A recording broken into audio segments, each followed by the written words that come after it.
le Gan Eden, merci, dans le Gan Eden, il a fait pousser Kol Etz. C'est quoi Kol Etz? Tout arbre, tous, sans aucune exception. Et en plus, les Arabes, ils étaient Nechmad les marées, ils étaient beaux à voir, Vetov les Mahal, et bons à manger. Dans le Gan Eden, par exemple, on pouvait goûter, on pouvait manger du platane, par exemple. Vous avez déjà goûté du platane? N'essayez pas. Dans le Gan Eden, on pouvait. Ils étaient beaux et bons, les fruits. Donc, j'ai compris que dans le Gan Eden, il y avait tous les fruits, tous les arbres. Mais la Torah, elle précise, et elle m'en ramène deux. Et elle dit, Ve et Sachaim. Voilà. Ve et Sachaim betoch hagan. Ve et Sadat tovara. Et dans ce jardin, il y avait et Sachaim, l'arbre de la vie, et l'arbre de la connaissance du bien et du mal. Alors, ma question, c'est la suivante. La Torah, elle vient de dire qu'il y avait tous les arbres. Pourquoi elle précise juste ces deux-là? Réponse. Etz Hadat, vous connaissez la réponse. Pourquoi? À cause de l'histoire qui va suivre. Parce que Hachem, il va dire à Adam, tu peux manger de tous les arbres, sauf Etz Hadat, l'arbre de la connaissance. La fin de l'histoire, c'est quoi? C'est qu'il va manger aucun, sauf celui-là. Ok, très bien. Et pourquoi la Torah, elle précise aussi qu'il y avait Etz Hadat, Etz Hachaim, pardon. Etz Hadat, elle est obligée de me le dire pour me raconter qu'après, l'homme va fauter. Et Etz Hachaim, pourquoi? Et plus tard dans la Torah, après que l'homme ait fauté, après que l'homme ait été sanctionné, on va lui dire tu mangeras la sueur de ton front et ta femme accouchera dans la douleur, etc. Regardez ce qu'il y a marqué. Il y a marqué que l'homme a été chassé du Gan Eden. Pourquoi? Pour quelle raison il ne pouvait plus rester dans le Gan Eden? Pen ishlach yado, de peur littéralement qu'il envoie sa main, velakar gam me'et sachaim, et qui mange aussi de l'arbre de la vie. Ce qui veut dire que, après avoir mangé de l'arbre de la connaissance, il fallait surtout pas qu'il mange de l'arbre de la vie. Alors que s'il avait d'abord mangé l'arbre de la vie, ça aurait posé un problème? Non. L'arbre de la vie, il avait le droit d'en manger.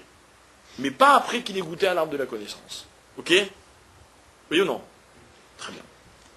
Donc, maintenant, il faut qu'on définisse quelle était tu dis l'utilité, c'est-à-dire la définition de l'arbre de la vie, qu'est-ce que ça incarne, et qu'est-ce que l'arbre de la connaissance incarnait. Alors voilà. On va traduire vulgairement Da'at. Comment vous traduisez Da'at? On va dire que c'est l'intelligence. D'accord? Même si c'est pas très précis, mais grosso modo, c'est ça. Da'at, c'est l'esprit, etc. L'intelligence. C'est bien d'être intelligent ou pas? Vous savez pas? Alors moi, on m'a raconté. Hein. Pareil que c'est bien. Pareil que c'est bien. Pourquoi? Parce que regardez ce que disent les Khamim. Moi j'adore. Les Khamim disent comme ça, ils disent l'intelligence, elle permet à l'homme d'être autonome. Autonome. On vous dit quelque chose, vous l'intégrez, vous le comprenez. Et puis en plus, ça vous donne des ouvertures. C'est-à-dire, avec ce qu'on nous dit dans la vie, avec ce qu'on découvre, on envisage encore d'autres choses. Je vous dis A, je vous dis B, hop, vous déduisez C, tout seul. C'est extraordinaire. L'intelligence permet à l'homme d'avancer, tout seul. Par exemple, je fais un cours. Si vous êtes intelligent, vous le comprenez. Si vous n'êtes pas intelligent, qu'est-ce qu'il faut que je fasse? Que j'explique pendant 3 heures. Vous voyez? Mais avec l'intelligence, grâce à Dieu, on comprend. Vous voyez quelque chose dans la vie, hop, vous captez, vous comprenez les enseignements qu'il y a à en tirer. Les conséquences de... L'enfant est intelligent, il touche le feu, il se brûle, il ne retouche plus. C'est l'intelligence. Donc, a priori, l'intelligence dans la vie, c'est un atout. En plus, ça permet à l'homme d'être autonome. Ça lui donne une certaine autonomie. Mais si j'approfondis ma réflexion, j'arrive à la conclusion inverse. Pourquoi? Parce que finalement, c'est pas vrai. L'homme, il est prisonnier de son intelligence. Pourquoi? Parce que l'intelligence permet à l'homme de découvrir en permanence de nouvelles réalités. D'accord? Et le drame, c'est que dans la vie, je suis obligé de composer avec ce que je découvre. Ça veut dire que aujourd'hui, j'ai découvert A, je suis obligé d'en tenir compte. Demain, j'apprends B, il faut que j'en tienne compte. Demain, j'apprends C, et ainsi de suite. Par exemple, vous êtes dans une yeshiva, je vous plains. Je vous plains. Parce que tous les jours, vous allez dire, ah bon, j'ai plus le droit de faire ça? Ah non, t'as plus le droit. Mais rassurez-vous, demain, il y en aura d'autres. C'est terrible, l'intelligence. L'intelligence, elle oblige l'homme à évoluer en permanence. En d'autres termes, à changer. Vous savez ce que disent les Khamim? Ils disent comme ça, ils disent l'intelligence, elle rend l'homme instable. Il est obligé de changer constamment. Celui que vous étiez hier, je ne le connais plus, parce que depuis, vous avez changé. Grâce à votre intelligence. La différence qu'il y a entre ce que vous êtes maintenant et ce que vous étiez il y a 10 ans, c'est pas que vous avez pris 10 cm ou 10 kg, non. Vous êtes devenu plus intelligent. Vous avez découvert des choses. Vous n'êtes plus le même. Donc vous changez, me dit la Torah. Donc vous êtes instable. D'accord? Ça c'est Da'at. A l'inverse, qu'est-ce que c'est que Chaim? Chaim, c'est la stabilité. Pourquoi? Pourquoi? Parce que une chose est certaine, tous ici que nous sommes, c'est que nous sommes vivants. Le point commun qu'il y a entre ce que je suis aujourd'hui, ce que j'étais hier et avant-hier et avant-avant-hier, c'est que alors j'étais vivant et maintenant je le suis encore. La vie, dans la Torah, ça incarne ce qui est vrai, ce qui est sûr.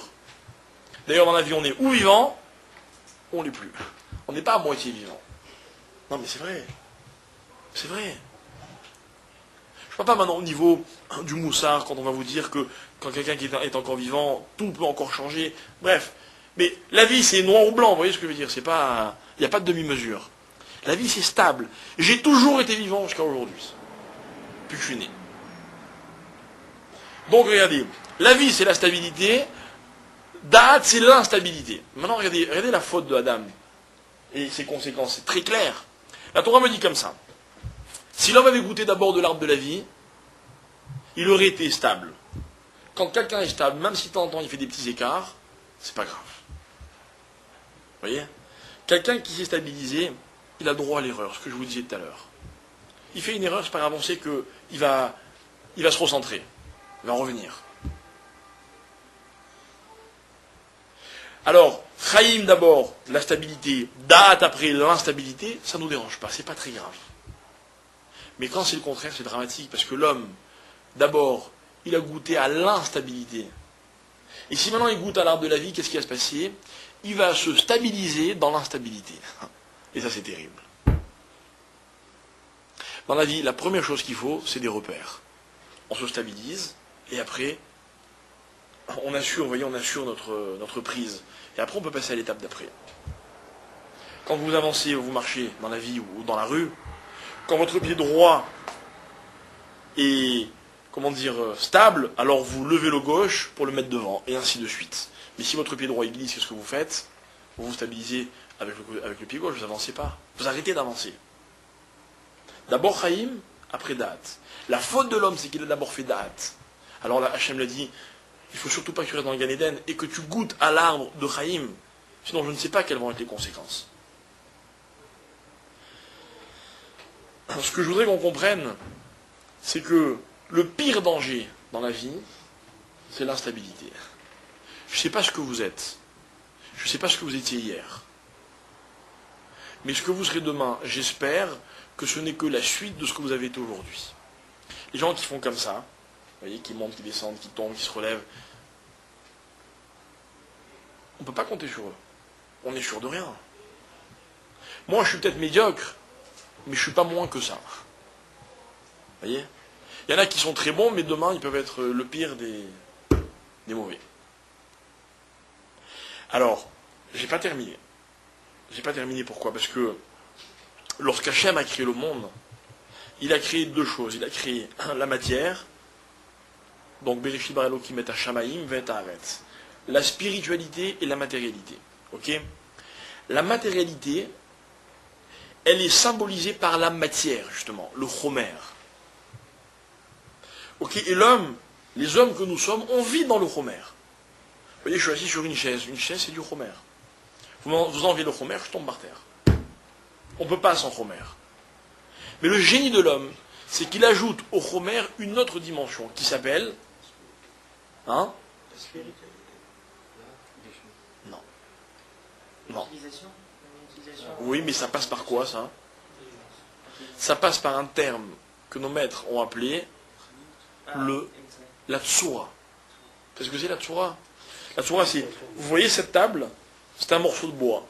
Eh bien, quelqu'un est venu et il a changé la forme de ce morceau de bois et il en a fait une tsura qui nous donne le mot yetzira, la création. Ok? Une forme. Et la forme, c'est pas qu'un problème d'esthétique, c'est aussi un problème d'utilisation. Vous voyez, une planche avec 4 pieds, c'est quoi? Ça peut être une table, je peux m'en servir comme banc, Pas m'en servir comme lit, comme ce que je veux. C'est moi qui décide, c'est moi l'homme. C'est moi qui véhicule ma tsura. L'homme, il est composé de chomer et de tsura. Vous voyez? Il amène la tsura au chomer. Mais, le problème, c'est que bien souvent, on est prisonnier de la tsura. Alors, regardez, je vous ai dit tout à l'heure que l'homme, il est prisonnier de son intelligence. Et vous savez, qu'est-ce qui emprisonne l'intelligence? Nos maîtres nous disent, c'est le chomer, la matière. Pourquoi? Vous venez écouter un cours de Torah. D'accord? Imaginez maintenant dans ces pièces-là, on n'a pas de ventilateur, il fait 50 degrés. Vous pouvez vous concentrer? Vous ne pouvez pas vous concentrer, vous me dites, il fait trop chaud, il fait trop froid. Celui qui est à côté de moi, il m'incommode, par exemple. Pour X raisons. Et moi je vous dis, mais ça va, c'est du chomer. Moi je vous parle de Rochaniot, et vous me dites, je suis mal assis, j'ai froid, j'ai chaud. Eh oui, mais le da'at, il est conditionné par le chomer, c'est comme ça. Je vous vois, vous avez une tête qui me revient, vous me plaisez. C'est pas le cas, c'est beaucoup plus difficile. Et je vais vous dire, mais attendez, ne regardez pas ça. Ne vous arrêtez pas au chomer. Mais le drame, c'est que le chomer, il nous conditionne. Et dans la vie, en fonction des conditions dans lesquelles j'évolue, mon intelligence peut varier. On dit que le siège de l'intelligence dans le corps humain, c'est quoi? Il est où le siège de l'intelligence? La Gemara dit pas dans la tête, dans le cœur. Pourquoi? Parce que le cœur conditionne l'esprit. Par exemple, vous avez un enfant en classe, il est bon en maths, il est nul en physique. Il est bête ou il est intelligent? Il est intelligent, mais sinon il serait nul partout. Alors pourquoi il est nul en physique? Il s'en fout. Ah, il n'aime pas. Vous êtes bon dans ce que vous aimez, sans vous connaître, je peux vous l'assurer. Voilà donc que le date, il est conditionné par le lève. Le chomer, c'est encore pire, parce que le chomer, il conditionne le lève. Si les conditions ne me conviennent pas, j'arrive pas à réfléchir. Oui, mais avec le DA, je peux monter très haut. Mais bien souvent, c'est le contraire qui se passe. Je peux beaucoup monter. Mais bien souvent, c'est le contraire qui se passe. Votre date, il est prisonnier, mon date, il est prisonnier de mon cœur, de l'environnement dans lequel je me trouve. Et c'est ce que me dit les Ramim. Vous voyez, c'est pas, ils comprennent le problème. Ils comprennent l'instabilité de l'homme à cause de son date, et pire, à cause du chomer dans lequel il se trouve. Alors voilà ce qui va se passer. Moshe Rabbeinu, on revient à Moshe, ok. On m'a dit que je pouvais finir à -5, ok. Donc Moshe Rabbeinu, quel est son premier rôle à Moshe? Diriger, Sortir d'Égypte, d'abord. Ok. Et c'est quoi la sortie d'Égypte? C'est deux choses. C'est, d'une part, la libération du peuple juif, la naissance du peuple juif. Mais avant ça, nous disent les Khamim, c'est d'abord autre chose. C'est sortir d'Égypte, c'est-à-dire s'extirper de l'Égypte. Or, l'Égypte va toujours incarner, déjà à l'époque des Névi'im, on compare l'Égypte au Chomer. L'Égypte, elle incarne la matière. Vous savez pourquoi l'Égypte incarne la matière à son plus haut niveau, enfin à son plus bas niveau? Vous savez pourquoi? Parce que par exemple, quelle est la matière qui est la plus matière du monde? Rami me dit c'est l'eau. Pourquoi? Parce que sans eau, il n'y a pas de vie. L'eau, c'est tout dans la vie. D'un autre côté, l'eau n'a jamais de forme, elle n'a pas de tsura. Paradoxalement, l'eau, elle peut épouser toutes les formes qu'on lui donne. Vous voyez, c'est la matière dans toute sa complexité. Et les Khamim, ils disent comme ça, ils disent, d'un côté, l'eau, c'est la matière par excellence. D'un autre côté, d'où vient l'eau? Du ciel, toujours. C'est-à-dire que dans tous les pays du monde, chez les Juifs ou ailleurs, quand on n'a pas d'eau, où est-ce qu'on regarde? Au ciel. On se dit, il va pleuvoir. C'est beau. Mais ça, c'est vrai dans tous les pays, sauf un seul. Lequel? L'Égypte, à cause du Nil. En Égypte, même l'eau, elle venait d'en bas. C'est incroyable.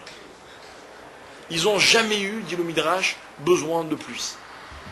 Incroyable. C'est le Chomer à l'état le pire. Alors Hachem, il vient voir Moshe, il dit, toi, tu prends les Juifs et tu les fais sortir d'Égypte. Ok? Alors maintenant, je vous demande, pourquoi Moshe en avait cette capacité? Et là, je vous amène un pasouk. Pas un Midrash, pas un pirouche, un pasouk. Ça veut dire quoi? Ah, mais Chazak. La Torah me raconte que Moshe, il a été protégé dans le Nil. Et un jour, une femme, Goya, Badia, elle passe, elle le voit, elle le sort, et elle l'appelle Moshe. Pourquoi Moshe? Parce que Minamaim Meshitiou, parce que je l'ai sorti de l'eau. Alors, vous allez me dire, elle n'a pas vu plus loin que ça. Mais la Torah, c'est ce noir qu'elle va retenir, alors qu'il en avait plusieurs, Moshe. Vous savez pourquoi? Parce qu'elle va dire, voilà ce qu'incarne Moshe. C'est que Moshe, il était sorti de la matière. Ça veut dire en d'autres termes, écoutez bien, vous savez quelle est la spécificité de Moshe? Et qu'aucun de nous ne peut avoir ni ailleurs dans le monde. C'est que Moshe, il incarne la stabilité par excellence. Regardez, j'ai envie de dire comme ça.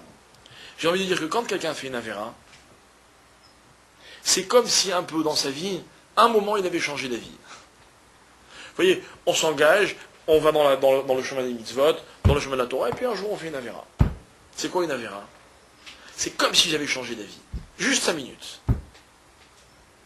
Moshe, n'ayant fait qu'une seule avéra, c'est-à-dire qu'en dehors de cette fois-ci, on peut dire de Moshe qu'il n'a jamais rien remis en question, jamais changé d'avis. C'est l'homme qui change jamais, Moshe. C'est la stabilité par excellence. Regardez, je vais vous expliquer comment ça marche, pour qu'on comprenne pourquoi lui il est stable et nous on n'est pas stable. D'accord? Vous m'avez dit tout à l'heure, Moshe, oui, c'est normal que ce soit lui qui ait été choisi, parce que c'est l'homme le plus anave. Quel rapport entre l'anava et la stabilité?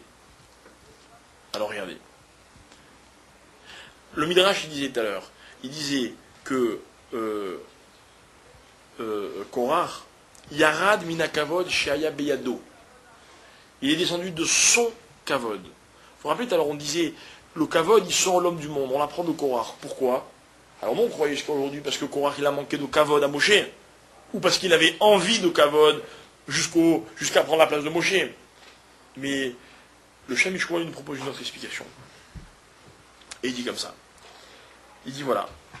Vous savez quel est le rempart le plus solide dans la vie d'un homme?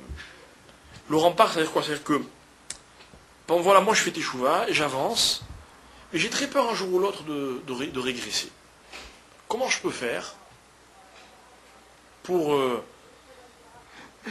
avoir une sécurité qui m'empêchera de reculer? Comment on fait? Alors je vais raconter une histoire rapide. Un jour, il y a un prof qui... Donc l'histoire que je vous raconte, je la tiens d'un certain Rav qui s'appelle Rav Yaakov Zon, qui est un grand spécialiste du chinour. Il donne des conférences sur l'éducation des enfants dans tout Israël. Il raconte une histoire comme ça. Il dit voilà, un jour il y a un prof qui l'appelle, il dit j'ai un problème dans ma classe, il y a un élève qui est problématique. C'est quoi le problème? Le Rav lui demande dans la classe, il dit voilà, quelle est la chose la plus importante du monde? D'après vous, c'est quoi la réponse qu'il attendait le Rav? La Torah, Hachem. Tous les enfants répondent ça, il y a un enfant, il dit non, moi je sais qu'est-ce qui est plus important au monde. Quoi? Il répond la dafina de Shabbat midi. Le Rav il s'énerve, hop, il renvoie l'élève, et il raconte ça au Rav Yaakov Zon. Rav Yaakov Zon, il dit, bon, lui il avait un peu l'habitude apparemment, il dit je vais creuser. Il convoque l'élève, il dit explique-moi, pourquoi tu dis que ce qui est le plus important c'est la dafina de Shabbat midi? Alors l'élève très sérieux, il dit oui, je vais vous expliquer. Il dit parce que voilà, moi, on m'avait toujours appris que ce qui avait le plus important c'était la Torah. Et un jour, et la preuve c'est que mon père, il est très macpide que par exemple à table, le Shabbat, on fasse des livrets Torah, etc.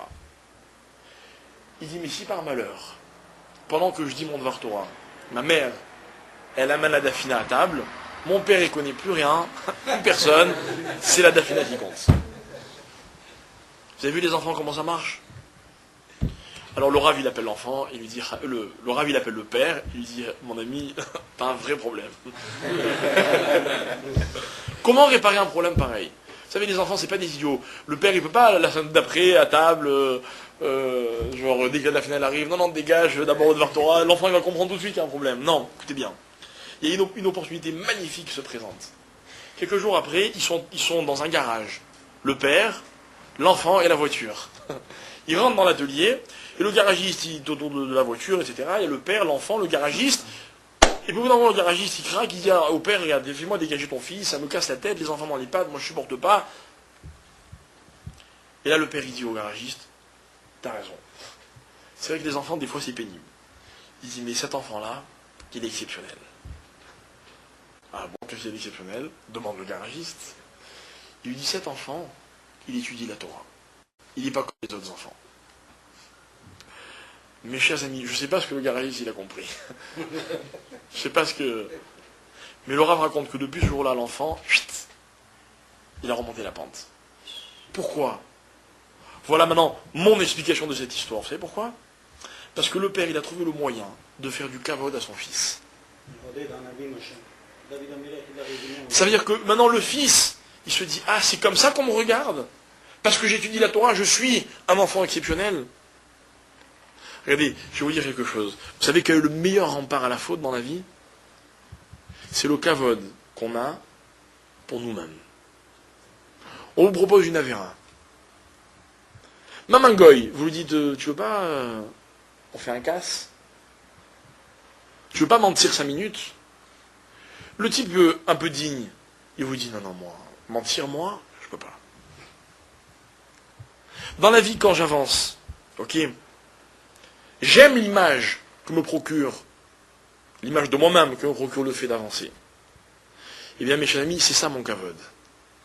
Ce qui retient l'homme dans la vie, c'est le kavod qu'il a pour lui-même. Vous savez, je vais vous dire quelque chose. Quand on commet une erreur, les uns ou les autres, le vrai problème, c'est qu'on n'a pas de kavod pour nous-mêmes. C'est quoi regretter une faute? Ça vous arrive de regretter des fautes de kavod pour soi-même? Ça vous arrive de regretter d'avoir fait des fautes? Je vais vous dire, c'est pas l'acte qu'on regrette. Bon, on a fauté, on a fauté. Des fois, les fautes sont sans conséquence. Mais on est déçu de soi-même. On se dit, c'est pas ça que j'avais décidé d'être. C'est pas ça l'image que j'ai envie d'avoir de moi-même. Le Midrash dit Korach, il a perdu son kavod à ses propres yeux. Et je vais vous dire quelque chose. Mon kavod, c'est la meilleure arme dans ma vie qui me permettra de me stabiliser. La différence entre Moshe Rabbeinu et moi, c'est que lui c'est instable et moi je suis un instable. Vous voulez une preuve? C'est que Moshe Rabbeinu il était Anav. C'est quoi Anav? Anav, ne croyez pas que c'est quelqu'un qui se prend pour un nul, hein? Pas du tout, c'est pas ça être Anav. Anav, c'est quelqu'un qui est convaincu de ce qu'il est. Il n'a pas besoin qu'on lui dise. Il n'a pas besoin qu'on lui fasse des honneurs pour savoir qui il est. Son kavod, c'est un problème entre lui et lui. Voilà ce que c'est quelqu'un de Anav. Quand quelqu'un est Anav, c'est qu'il est sûr de lui, c'est qu'il a du kavod pour lui-même, mais entre lui et lui, il n'a pas besoin du kavod des autres. C'est quelqu'un de solide. Les gens qui ont besoin de kavod, c'est qu'ils ne sont pas très solides. Korach. Le problème de Korach, c'est pas qu'il ait cherché le kavod. C'est que quand il est apparemment à ses propres yeux, il manquait de kavod. Donc peut-être qu'en effet, il avait besoin des autres pour avoir une image de lui-même. Donc récapitulons. Korach, c'est l'instabilité. Pourquoi? Parce qu'il a un problème de kavod, atzmi, de dignité à ses propres yeux. Voilà pourquoi il est allé critiquer Moshe, alors que Moshe, au contraire, il incarnait la stabilité. Voilà l'erreur de Korach. Voilà pourquoi nos amis nous disent, celui qui a un problème de kavod, le kavod, ça sort l'homme du monde. Pourquoi? Parce que quelqu'un qui a un problème de kavod même, vis-à-vis de lui-même, le pauvre, il ne sait pas se situer dans le monde. Il ne sait pas quelle est sa place, il est perdu. Ça sort l'homme du monde. Attendez une seconde. C'est-à-dire que quelqu'un qui connaît son kavod, c'est quelqu'un qui connaît sa place, il a sa référence dans le monde, dans son environnement, qui lui sert de repère, il est tranquille. Et puis après, dans la vie, on peut faire des petits dérapages par-ci, par-là. On commet des erreurs. Un jour, on est monté, puis le lendemain, on redescend un petit peu, mais pour mieux remonter le lendemain. Vous voyez ce que je veux dire? C'est comme ça que l'évolution dans la vie, elle se fait. Mais d'abord, mes chers amis, ce qu'il faut comprendre, c'est que la Torah, l'un des premiers buts de la Torah, des premiers messages qu'elle doit donner à l'homme, c'est le kavod qu'il a le droit d'avoir de lui-même à partir du moment où il fait ce qu'il fait. Moi, j'étudie la Torah. Moi, je fais Shabbat. Moi, je mange kasher. Viens, on va dans tel restaurant. Non, excuse-moi, j'ai décidé de manger comme ça et comme ça. Tu veux pas Shabbat en vin? Non, moi, mon Shabbat, il a un certain niveau. C'est pas de l'orgueil. Vous voyez pourquoi tout à l'heure je vous ai dit, ne traduisons pas kavod par orgueil. Kavod, ça peut être aussi la dignité. Kavod, dit les Ramim, puisque c'est une mitzvah de la Torah, c'est que c'est quelque chose qui nous dépasse. Donc c'est jamais foncièrement mauvais. Voilà, j'ai donné une approche positive du kavod. en disant que, au contraire, c'est bien souvent ce qui nous retient dans la vie, ce qui nous aide à avancer, ce qui nous aide à ne pas reculer. Voilà encore une leçon de l'histoire de Korach. Pour arrêter le...